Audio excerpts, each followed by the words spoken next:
How to add a signature in Adobe Acrobat.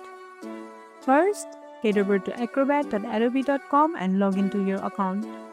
Once you are logged in, click on All Tools and select Fill and Sign.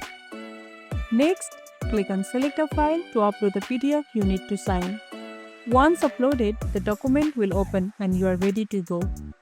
Now, click the Sign button at the top of the screen.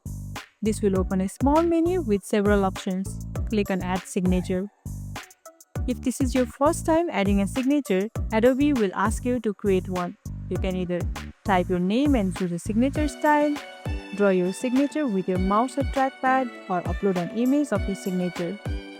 Once you are happy with it, click Apply.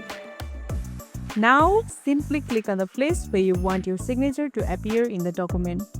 You can resize and move it around to fit perfectly. And that's it. You have added your signature to your PDF in Adobe Acrobat.